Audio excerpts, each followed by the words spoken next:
빠르게 변화되는 세태 속에 우리 사회의 여러 현상을 핵심 트렌드만 분석해 손쉽게 전하는 경제 트렌드 따라잡기. 남북을 둘러싼 국제적 정세와 한반도 평화를 위한 행복한 동행. 더 신비롭고 흥미로운 기상천외한 세상의 모든 날씨 이야기까지. 함께하는 세상, 오늘은 좀 더 다른 시선으로 세상을 바라봅니다. 네, 경제 트렌드 따라잡기 시간입니다. 미국 대선이 이제 하루 앞으로 다가왔습니다. 올해 미국 대선 그야말로 막판까지 초박빙 승부를 보이고 있는데요. 자, 미국 대선 투표를 앞두고 미국은 물론이고요. 전 세계가 초미의 관심사입니다. 누가 대통령이 되느냐에 따라 세계 정세가 크게 요동치기 때문이겠지요. 자, 문제는 지금 선거전이 매우 치열해서 누가 당선될 것인지 예측하기가 굉장히 어렵다고 합니다. 오늘 경제 트렌드 따라잡기 코너에서 미국 대선 이야기 좀 나눠보겠습니다. 최유한 시사평론가 연결돼 있습니다. 평론가님 안녕하십니까? 예, 반갑습니다. 최유한입니다. 자, 평론가님께서는 굉장히 쪽집게로 맞추시니까요. 누굽니까? 트럼프입니까? 해리스입니까? 아니, 뭐 그렇게 말씀하시면 곤란하고요. 개인적인 견해를 여쭤보겠습니다. 예, 뭐 저는 이 트렌드가 저 해리스 쪽으로 모이고 있다라고 생각하는데 막판에 가서는 해리스가 조금 우위라는 얘기는 나오고는 있습니다만 이게 정말 미국에서는 면도날 한 장 차이, 저 한국에서는 깻잎 한 장 차이라고 하잖아요. 예, 그런 상황이 계속 되고 있어서 정말 오리무중입니다. 아, 그렇군요. 알겠습니다. 일단은 현재까지는 5대5로 일단 보고 한번 판세를 보도록 하죠. 자, 우선 지난주에 미국의 이제 사전투표가 무려 4,100여만 명이 참여했다라는 보도가 있었던데 이번 주에는 훨씬 더 늘었지 않나 싶어요? 예, 7,500만 명이라고 합니다. 사전투표 인구가요? 예, 굉장하군요. 예, 뉴욕타임즈가 집계한 결과에 따른 전체 추정 유권자 중 사전투표 비율은 경합주인 노스캐롤라이나가 62%가 가장 높았고 또 조지아 57, 네바다 55, 애리조나 51 등 주로 경합주의 사전투표율이 높습니다. 이게 사실 코로나19로 2020년 대선에서는요, 사전투표가 굉장히 급증했었어요. 그래서 그때 사전투표율이 69% 정도 갔었는데, 그래서 그 사전투표가 늘어난 탓에 2020년 대선은 전체 투표율 자체는 높아진 66.8%였습니다. 근데 올해 이제 그 사전투표의 숫자는 코로나 대선이었던 2020년보다는 적지만 2016년에 4,720만 명, 2012년에 4,620만 명보다 훨씬 많은 거죠. 7,500만 명이니까. 하지만 중요한 거, 이 늘어난 사전투표가 공화당과 민주당 가운데 어디에 유리할는지 예측하기 어렵다. 지금 뭐 이코노미스트들이라든지 뭐 각각 이제 미국 언론사에서는 분석하는 건 제각각이고요. 어쨌든 높은 사전 투표로 인해 선거 당일 투표를 잠식하는 것인지 아니면 실제로 새로운 유권자를 유입시키는지는 아직까지는 판단이 어렵다고 합니다. 네. 자, 7,500여만 명이 벌써 사전투표에 참여했다라는 것, 양당이 이제 동료했기 때문이다, 뭐 이런 생각도 드는데 이번 사전투표에 이변이 있었다던데 어떤 이변입니까? 지난 두 차례 대선에서 트럼프를 택했던 아이오와주요. 여기서 해리스가 앞서는 결과가 나왔다고 합니다. 그러니까 지난 9월 조사에서는 트럼프가 4%포인트 앞세를 넣었는데 이번에 해리스 역전조사 결과가 나온 거예요. 사실 2016년에서는 9%포인트, 2020년 대선에서는 8%포인트 차이로 트럼프 후보가 민주당 후보를 꺾은 트럼프 텃밭이었거든요. 그래서 선거인단 6명을 보유했고 당연히 트럼프가 이길 것으로 선택되면서 아예 경합주로도 여겨지지 않았습니다. 그리고 또 과거 아이오와는 양당이 대선 레이스 접어들면서 첫 예비 경선을 갖는 곳이라서 초반 대선 포용기로 상당한 정치적 관심을 받았었는데 두 번이나 공화당을 선택했던 아이오와는 과거 양당이 대선 레이스 접어들면서 첫 예비 경선을 갖는 그런 상징성을 잃어버렸어요. 공화당이 다 가져가 버렸거든요. 그런데 이번에 해리스가 47, 트럼프가 44로 오차범위 내지만 어쨌든 해리스가 앞서는 걸로 나온 겁니다. 이게 물론 트럼프 측에서는 예외적인 결과다, 튀었다, 여론조사가 뭐 이렇게 이야기를 하고 있습니다만 이런 결과가 나왔다는 이 자체가 굉장한 이변이라고 할 수 있습니다. 네. 확실히 접전으로 보이는데요. 자, 미국 대선 마지막 주말 현지 시간으로 그러니까 2일이네요. 두 예. 후보가 마치 약속인 한 듯이 이른바 적진에 뛰어들었다 이런 보도가 일제히 쏟아지고 있습니다. 상대방 텃밭을 찾아 유세를 했다 뭐 이런 의미일까요? 그러니까 말씀드리자면 이제 DJ가 영남에서 유세했다, YS가 호남에서 유세했다 이 이야기입니다. 네. 초박빙인 만큼 상대방 텃밭에서 히든 해리스, 샤이 트럼프 이 숨은 표를 최대한 끌어내서 역전극에 쓰겠다는 필사의 전략인데요. 일단 해리스부터 보면은 썬벨트, 그러니까 일조량이 많은 남부 지역을 썬벨트라고 하는데 여기에 조지아주 최대 도시인 애틀란타를 찾았습니다. 여기가 6번 연속 공화당 후보를 찍어서 해리스는 그 열세 지역이거든요. 여기를 정면으로 돌파를 하는 것이죠. 또 노스캐롤라이나 샬럿도 찾았습니다. 여기도 공화당 후보가 연 3연승을 한 지역입니다. 이런 데 찾아서 해리스가 뭐라고 얘기하냐면 임신 중지권, 낙태권 이거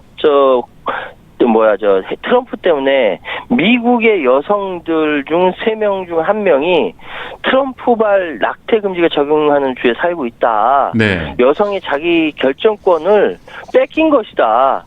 만약에 트럼프가 당선되면 전국적으로 낙태 금지할 것을 이렇게 강조를 한 거예요. 그러니까 적진에 뛰어들어서 정면 돌파를 한 거라고 볼 수 있고요.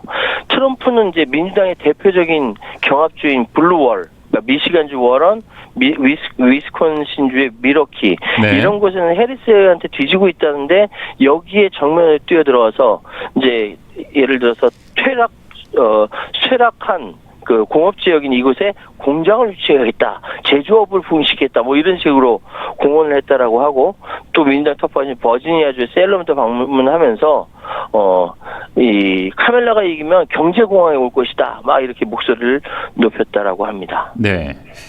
자, 0704번을 써놓은 우리 열혈 애청자님께서 또 빵톡을 통해 문자 보내주셨는데요.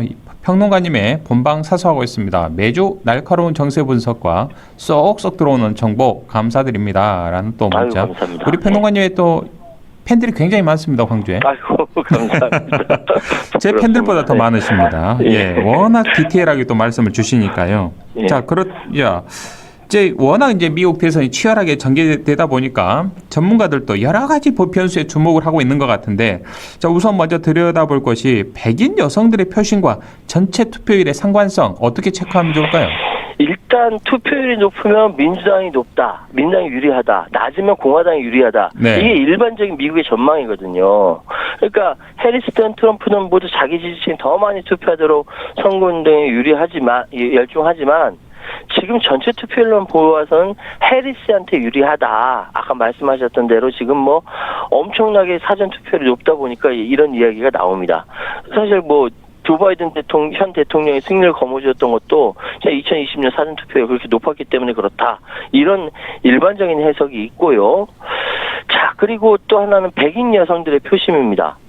자, 미국 인구의 30%가량을 차지하는 최대 인구 집단 백인 여성들이 전통적으로 공화당을 더 많이 지지해 왔다라는 겁니다. 네. 근데 보십시오. 백인 여성입니다. 백인이기 때문에 이 트럼프를 지지할 가능성도 있고요. 여성이기 때문에 해리스를 지지할 가능성도 있어요. 그런데 이 백인 여성들의 표심이 이 미국 인구의 30%가량을 차지하고 있는 겁니다. 그래서 백인 여성들의 표심이 누구를 선택하느냐에 따라서 선거 결과가 달라진다. 그래서 지금 체크할 것이 투표율이 어느 정도 나올 것이냐, 백인 여성들의 표심이 무엇이냐, 이렇게 이야기들을 일반적으로 합니다. 제가 일반적으로 말씀드린 거는 네. 왜냐하면 여론조사가 어제 나왔던 것이 오늘 뒤집어지고 그저께 나왔던 것이 어제 뒤집어지고 뭐 이런 것들이 계속 반복되기 때문에 그렇군요. 일단 일반론만 말씀을 예. 드리는 거예요. 예. 참 예측 가능성이 굉장히 낮게 지금 있는군요. 예, 그렇습니다. 우리나라 대선의 경우에는 특정 후보가 이 독주하는 형태로 약간 이렇게 비춰주는데 미국 대선은 예. 엎치락뒤치락 정말 그야말로 혼전양상인 것 같습니다. 예. 자, 투표율 백인 여성들이 표심 주목하라. 첫 번째 팁을 주셨는데, 자, 그러면 주목해야 할 지역 어디입니까?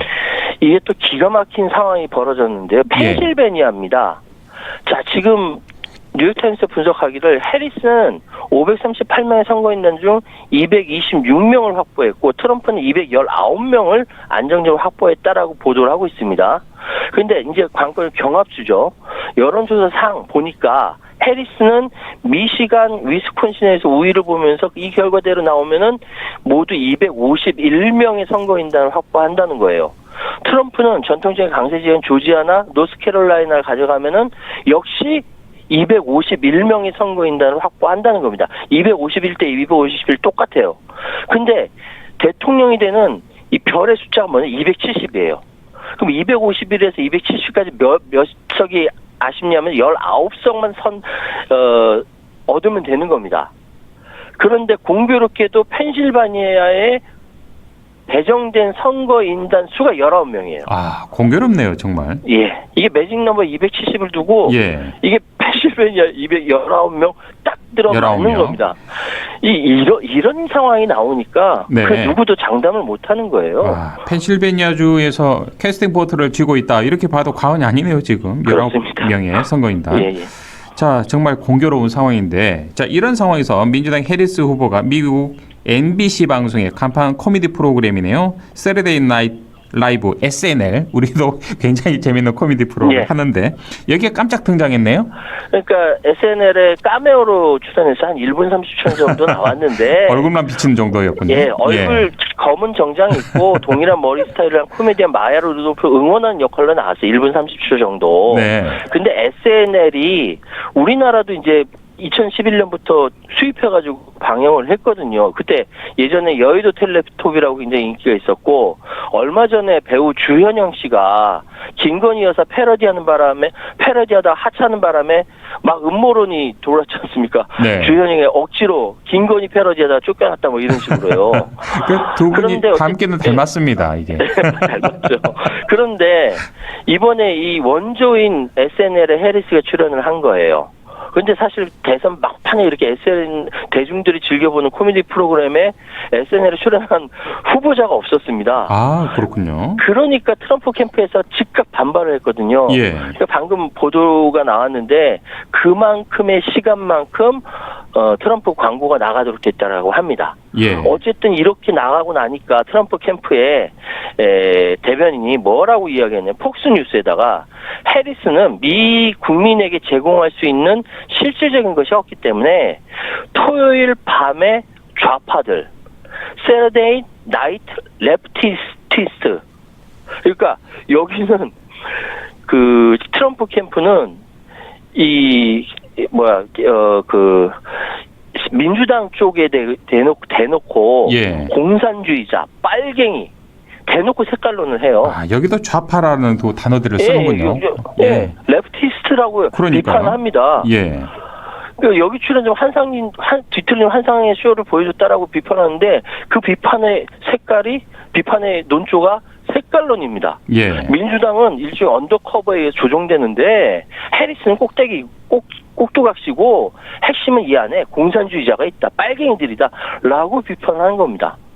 야, 그러니까 트럼프가 2015년에도 자기도 SNL에 출연한 적이 있거든요. 네. 그러니까 자기가 출연 못하니까 광고로 대신 나갔지만 그렇군요. 네, 색깔론 놀랍지도 않습니다. 예. 그렇군요. 또 이 트럼프를 또 지지하는 게 퍽스뉴스 아니겠습니까? 예, 맞습니다. 예, 트럼프. 우리나라로 치면 한 조선일보쯤 되죠. 아유, 그건 TV조선쯤. 예. 그건 노코멘트 하겠습니다. 어찌됐든 자, 민주당 해리스 후보가 이제 처음으로 한미 방위 분담금에 대해서 언급을 했네요. 사실 민주당 쪽 후보가 이런 것들에 대해서 이렇게 이야기하는 적은 없었는데 네. 일단 해리스 후보가 특별 언론 기고문을 통해서 한미 동맹에 대해서 자신의 생각을 처음 밝혔습니다. 한국은 이미 상당한 분담금을 내고 있는데도 트럼프는 연간 100억 달러를 요구해서 동맹을 폄하했다 이렇게 비판을 한 겁니다. 2년 전 방한할 때도 국권은 한미동맹을 강조했습니다만 해리스가 우리 한국을 너무너무 끔찍하게 좋아해서 이런 얘기한다는 거라기보다는 트럼프가 어이없이 이렇게 이야기하니까 비판할 지점이 있으니까 이렇게 얘기를 한 거죠. 근데 어쨌든 트럼프는 지난 10월 16일 자기가 얘기하기를 한국이 안보에 무임승차하고 있다. 제가 지금 트럼프 자신이 네. 재임 중이라면 한국은 방위비 영업 100억 달러씩 필요했을 거다. 한국은 머니머신, 현금 인출기다. 이렇게까지 얘기했거든요. 네. 왜 해리스는 이제 이거는 공격거리다라고 해서 이렇게 특별 언론 기고문을 통해서 비판을 했고요. 또 경합주인 조지아에 한 5만 명의 우리 한인들이 살고 있습니다. 이를 비롯해서 152만 명에 달하는 한인 유권자의 막판 표심을 견인하기 그렇군요. 위한 것이다라고 분석이 가능합니다. 이런 또 기고를 한 이유가 속내도 있었군요. 예, 그럼요. 예. 예, 트럼프 대통령은 뭐 트럼프 후보의 경우에는 이 대통령 재임 기간에도 우리 방위 분담금 가지고 굉장히 우리 속으로 한번 썩인 적이 있지 않습니까? 5배 올렸죠. 예, 돈 다 내라. 우리가 나라 예. 지켜주는데 오히려 돈을 줘야 될 거 아니야. 뭐 이런 논리로 굉장히 좀 힘들게 했습니다, 우리나라. 예. 자, 상황이 어쨌든 이렇게 치열하다 보니까 다시 걱정되는 게 트럼프의 대선 불복인데 선거 당국이 초긴장하고 있네요. 4년 전에 그러니까 2020년 11월 4일에 새벽에 갑자기 트럼프가 부인과 함께 백악관 연단에 섰어요. 그때 대통령이었거든요. 그러면 개표가 한창이었고 당선자 윤곽도 나오지 않은 상태에서 트럼프가 백악관 연단에서 기습 대선 승리 선언을 해버린 겁니다. 이게 대선 불복의 본격 시발점이 됐고 2021년 1월 6일 트럼프 지지자들 의회에 몰려가서 난동을 피우게 된 충격적인 사태의 시발점이 된 겁니다. 근데 지금 4년 전 대선 불복했던 트럼프가 이번에도 마찬가지 전략 구사한다 이런 보도가 나오고 있는 거예요. 각종 유세를 통해 자기가 압도적으로 이기고 있다라고 얘기하고 민주당 거짓말하고 있다라고 얘기를 하고 있는데 4년 전과 뭐 이렇게 유사하기도 하지만 적지 않은 뭐 차이가 있다 뭐 이렇게 이야기를 합니다. 네. 어쨌든 그럼에도 불구하고 여러 가지 뭐 대비책도 마련했다. 선거 뭐 개표 개혁법을 마련했고 선거 사기 음모로 적극적으로 재생산하는 언론에 대해서 막 엄청난 혹독한 대가를 치르겠다라고 얘기했지만 그럼에도 불구하고 트럼프가 이렇게 준비하고 있다라는 보도가 나오는 자체가 충격입니다. 네. 자, 어찌됐든 뭐 하루 정도 남았으니까요. 미국 대선 결과 한번 숨 죽이면서 지켜보죠. 알겠습니다. 평론가님 오늘 말씀 여기까지 듣지요. 고맙습니다. 예, 감사합니다. 지금까지 최요한 시사평론가와 함께했습니다.